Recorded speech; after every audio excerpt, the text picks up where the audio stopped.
You've probably seen the viral trivia. Sometime in the late 90s, the cast of Friends supposedly banded together and demanded $1 million per episode.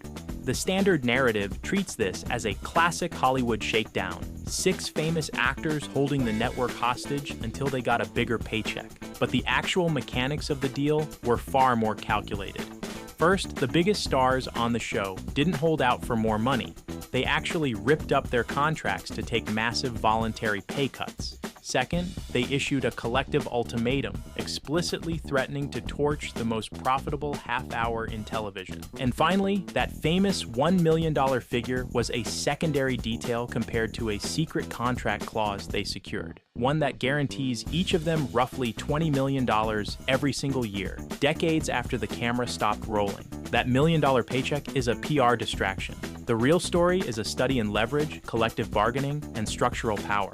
In the mid-90s, the studio system had a reliable playbook for handling an ensemble cast. Executives would single out the breakout stars, pay them significantly more, and use that hierarchy to divide the group and suppress overall costs. In Season 2, Aniston and Schwimmer were bumped to $40,000 an episode, while the other 4 remained at $22,500. Schwimmer proposed negotiating as a unit. He and Aniston voluntarily took pay cuts, allowing everyone to catch up until all 6 matched perfectly at $75,000. Maintaining that chemistry required total financial equality. By removing the pay cap, the cast neutralized the resentment that typically fractures ensembles, keeping the show's core value perfectly intact. Achieving internal equality was only the first step. To force the network to actually pay that unified rate, they needed a weapon. By 1996, the cast found their leverage. They issued a collective threat to simply not show up for the taping of Season 3. This was a high-stakes game of mutually assured destruction. Firing one actor would shatter the group dynamic and damage the show. Firing all 6 would destroy the network's most valuable asset. Warner Brothers blinked. Faced with the prospect of losing the anchor of their entire primetime lineup, the studio surrendered and agreed to the collective demand. That victory established a lockstep salary progression for the rest of the series.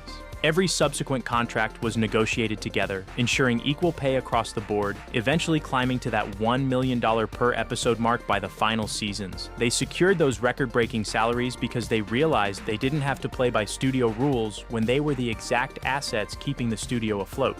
Yet the episodic salary was secondary to the negotiation that actually secured their long-term wealth, which happened behind closed doors around the year 2000. The cast demanded lucrative back-end syndication points. This is a percentage of the profits a show makes when its reruns are sold to other networks or streaming platforms. Traditionally, studios reserved these points for the show's creators and executive producers, and certainly not for the hired actors. The Friends franchise is a cash machine, generating an estimated $1 billion in syndication revenue globally every single year.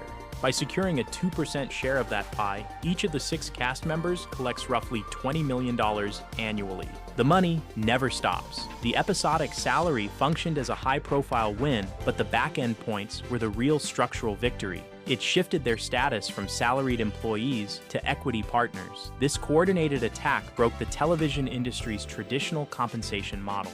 Once the studios realized that a united ensemble could not be divided, the power dynamic shifted for every show that followed.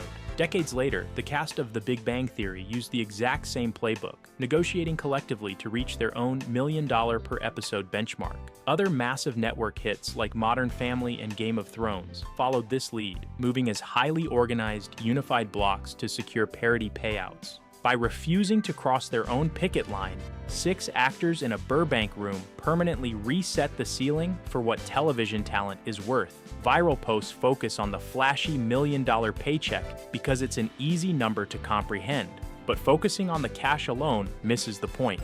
Durable wealth isn't built by politely asking for a raise. It requires unbreakable unity and the genuine willingness to walk away from the table completely. By demanding a piece of the underlying system, the cast of Friends transcended their roles as hired talent. They became owners. If this story changed how you think about negotiation, I linked the book that breaks down exactly this type of leverage below. And if you're a Friends fan, I also linked some of the best-selling cast prints and the official cookbook, both linked below. Subscribe and watch the next video on our channel.